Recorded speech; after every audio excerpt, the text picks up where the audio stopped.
महाराज की जय। श्री गोवर्धन वाले बाबा जी महाराज की जय। आज का सूत्र प्रारंभ होता है 225 नंबर से, है ना। आज की जो ये भजन साधना जो दिव्य वाणी है बाबा की, आज हम लोग श्रवण करते हैं 225 नंबर से। बाबा कहते हैं, कटुता को सर्वथा अभाव। कटुता का मतलब कठोर वाणी। तुलसी मीठे बचन से सुख उपजत चहु ओर, बसीकरण एक मंत्र है तज दे बचन कठोर। लोग कहते ना, अरे ऐसा कोई मंत्र बता दो महाराज कि वो बस में हो जाए। तो देखो, वशीकरण एक मंत्र है। सबसे बढ़िया मंत्र क्या है? यदि किसी को भी आप अपने अनुकूल बनाना चाहते हो तो आप अपनी जो है वाणी की कठोरता का त्याग कर दीजिए। वाणी से आप मधुर बोलना प्रारंभ कर दीजिए, सब आपके अनुकूल हो जाएंगे। तो वाणी की कटुता का सर्वथा अभाव होना चाहिए। आगे बाबा कहते हैं, इतने बड़े संसार में अपनों एक हूं शत्रु ना बने। इतने बड़े संसार में अपना एक भी शत्रु नहीं होना चाहिए। एक बार भगवान श्री कृष्ण ने दुर्योधन से कहा कि जाओ तुम एक सज्जन व्यक्ति को लेकर आओ। युधिष्ठिर से कहा जाओ तुम एक दुर्जन व्यक्ति को लेकर आओ। अब दोनों गए, दिन भर घूमे और शाम को आए, दोनों खाली आए। भगवान ने दुर्योधन से पूछा, क्यों? इतने बड़े संसार में तुमको एक भी सज्जन आदमी नहीं मिला? बोले नहीं मिला। कमाल हो गया। इतने बड़े संसार में एक भी सज्जन आदमी दुर्योधन को नहीं मिला। युधिष्ठिर से पूछा, आप कैसे खाली आए? बोले हमको भी कोई दुर्जन आदमी नहीं मिला। भगवान ने कहा, इतने बड़े संसार में तुमको एक भी दुर्जन आदमी नहीं मिला? बोले नहीं मिला।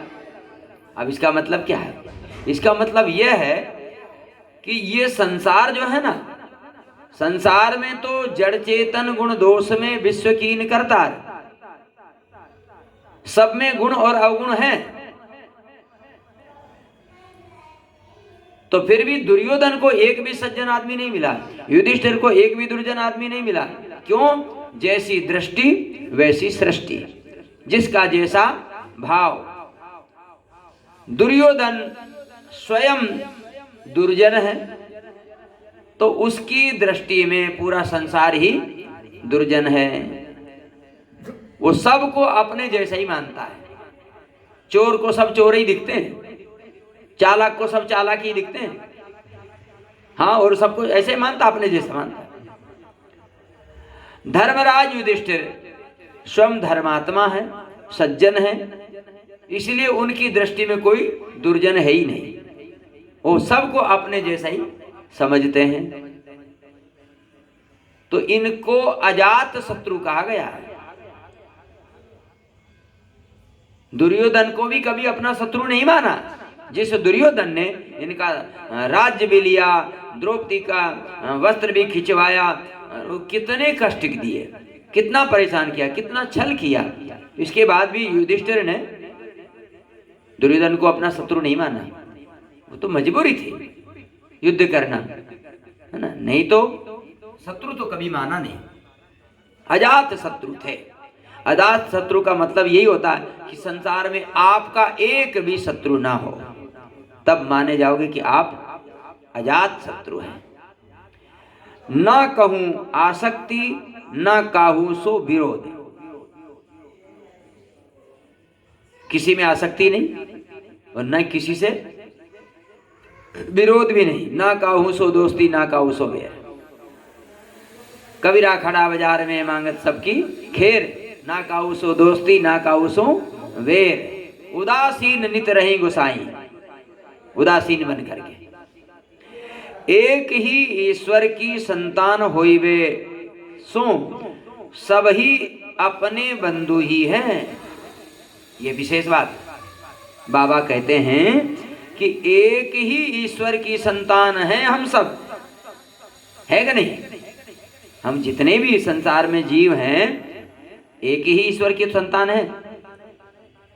अरे ईश्वर अंश जीव अविनाशी, चेतन अमल सहज सुख राशि, सब मम प्रिय सब मम उपजाए, भगवान ने कहा है।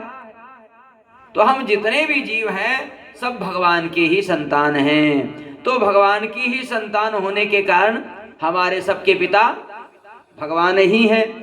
तो फिर हम और आप सब भाई भाई है ना, हम सब भाई भाई हैं, सब अपने हैं। मित्र से दृष्टया समीक्षा महे, ये वेद भगवान की आज्ञा है। परिक्रमा की रज सदैव शरीर में लगी ही रहे। कहते हैं परिक्रमा की रज, ब्रज की रज हमेशा शरीर में लगी रहना चाहिए। दूसरों तुम्हारी निंदा भले ही करे, पर तुम काहू की निंदा कबहू मत करो। बाबा कहते हैं दूसरा व्यक्ति भले ही तुम्हारी कितनी भी निंदा करे, पर तुम उसकी निंदा मत करो। क्यों? वो यदि तुम्हारी निंदा करता है तो तुम्हारे दोषों का हरण करता है, और तुम यदि उसकी निंदा करोगे तो आप उसके दोषों का हरण करोगे, तो उसके दोष तुम्हारे अंदर आ जाएंगे। इसलिए सही बात है, हम उसके बुराई उसके दोषों का चिंतन क्यों करें? हम उसके दोषों का चिंतन करेंगे तो वो दोष हमारे अंदर आएंगे। हमने उनको ग्रहण किया, बार बार याद किया, मन में धारण किया, तो बुराइयों को तो धारण किया, तो हमारा मन दूषित हो जाएगा। इसलिए बाबा कहते हैं दूसरा व्यक्ति भले ही तुम्हारी निंदा करे, पर आप उसकी निंदा कभी मत करो, तब आपका भजन में मन लगने लगेगा, भगवान प्यारे लगने लगेंगे, साधना होने लगेगी, भजन शुरू हो जाएगा, भक्ति शुरू हो जाएगी, और भगवान प्रसन्न हो जाएंगे और मन निर्मल होने लगेगा, मन निर्मल होने लगेगा। कोई तुम्हारी हानि भले ही करे, बाबा कहते हैं कि कोई तुम्हारी हानि भले ही करे, पर तुम काहू की हानि कबहू मत करो। कोई तुम्हें हानि पहुंचावे, ठीक है पहुंचावे, पर तुम कभी भी उसकी हानि मत करो। कबीरदास जी ने कहा जो तो कू कांटा बुए वाको बोतु फूल, और तेरो फूल को फूल हेर वाको है त्रिशूल। जो तो कू कांटा बुए वाको बोतु फूल, जो कोई तुम्हारे लिए यदि कांटा बोता है तो बोले तुम उसके लिए फूल बो। तो भैया जैसा बोगे वैसा ही तो काटोगे। तुमने बोया फूल तो तुम्हें मिलेगा फूल, उसने बोए कांटे तो उसको मिलेंगे कांटे। इसलिए कबीरदास जी तो और कहते हैं कबीरा आप ठगाइए और न ठगिए कोई, अरे आप ठगे सुख होत है और ठगे दुख होई। कबीरा आप ठगाइए और न ठगिए कोई, अपने ठगा जाएं कोई बात नहीं, और दूसरे को मत ठगिए। आप ठगे सुख होते हैं, आप यदि ठगा गए तो आपको सुख मिलेगा, पर दूसरे को यदि आपने ठग लिया तो आपको दुख मिलेगा। तो बाबा कहते हैं कि कोई तुम्हारी हानि भले ही करे, पर तुम उसकी हानि करने का कभी विचार भी मत करो, तो आपके द्वारा भजन होने लगेगा। भगवान की बड़ी कृपा होगी, भगवान बड़े प्रसन्न होंगे, क्योंकि ये भगवान की सेवा तुमने करी, क्योंकि सब में भगवान है। तो जब सब में भगवान है तो हम यदि उसकी हानि करते हैं तो वो उस व्यक्ति की यानी मनुष्य की हानि नहीं है, वो सीधी भगवान की हानि है। हम भगवान का अपराध कर रहे हैं। इस दृष्टि से भगवान की सेवा आपके द्वारा बन जाएगी। कोई तुम्हारो अपमान करे तो तुम सह ले, पर तुम काहू को अपमान कबहू मत करो। कोई तुम्हारा यदि अपमान करे तो आप उसको सहन कर लीजिए, पर तुम कभी भी उसका अपमान मत करो, कभी भी उसका अपमान नहीं करना चाहिए। क्यों? इससे लाभ होगा।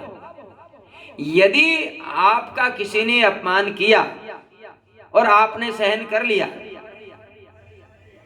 तो सामने वाले के ऊपर क्या प्रभाव पड़ेगा? इसका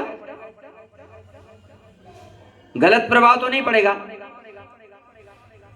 वो यदि एकांत में बाद में बैठेगा, सोचेगा, तो उसको अपने किए हुए कर्म पर पश्चाताप होगा फिर कि अरे बताओ, हमने उस व्यक्ति को इतना भला बुरा कहा और उसके बाद उसने एक शब्द नहीं है कहा हमसे।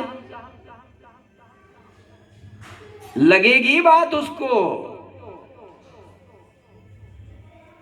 और हो सकता है आपके इस व्यवहार से वो सुधर जाए।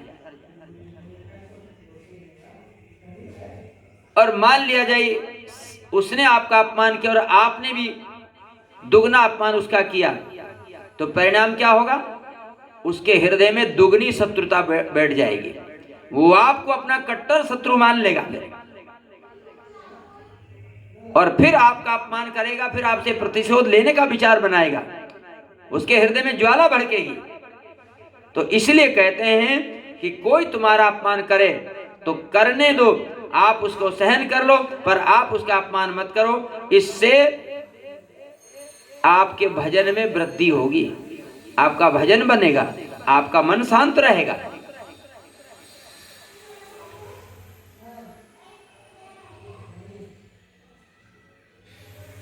बोलिए भक्तवत्सल भगवान की जय। अब इसके